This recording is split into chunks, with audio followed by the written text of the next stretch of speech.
Perkenalkan, nama saya Ari Karisti, kelas 2 MC dengan NPM 2214100047 dengan judul Demokrasi di Era Pandemi COVID.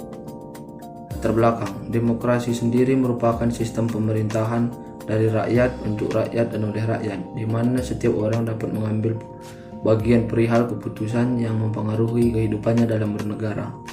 Demokrasi adalah bentuk pemerintahan di mana setiap warga negaranya memiliki hak yang sama pengambilan keputusan yang dapat mengubah hidup mereka. Demokrasi mengizinkan warga negara berpartisipasi baik secara langsung ataupun melalui perwakilan dalam perumusan, pengembangan, dan pembuatan hukum. Demokrasi dilakukan agar kebutuhan masyarakat umum dapat terpenuhi. Kasus atau masalah. Sebagian besar masyarakat melihat bahwa demokrasi di Indonesia berada dalam situasi yang suram, berupa kemunduran atau stagnasi. Bahkan tak sedikit yang menilai Indonesia telah berada dalam otoriterisme. Hanya sebagian kecil masyarakat yang menilai demokrasi kita mengalami kemajuan.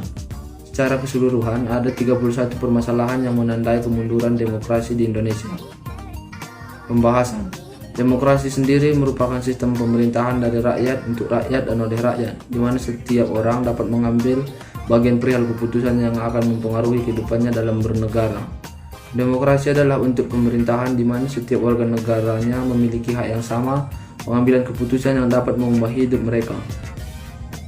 Suatu pemerintahan demokratis berbeda dengan bentuk pemerintahan yang kekuasaannya dipegang satu orang seperti monarki atau sekelompok kecil seperti oligarki. Kesimpulan, demokrasi sendiri merupakan sistem pemerintahan dari rakyat untuk rakyat oleh rakyat, di mana setiap orang dapat mengambil keputusan perihal yang dapat mempengaruhi kehidupannya.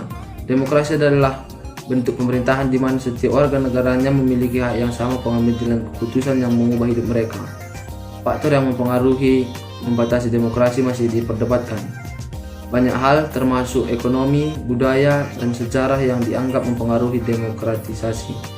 Penelitian empiris mendorong banyak orang percaya bahwa pembangunan ekonomi meningkatkan kemungkinan transisi ke demokrasi atau teori modernisasi atau menguatkan negara demokrasi yang sudah ada. Sekian yang dapat saya sampaikan, terima kasih.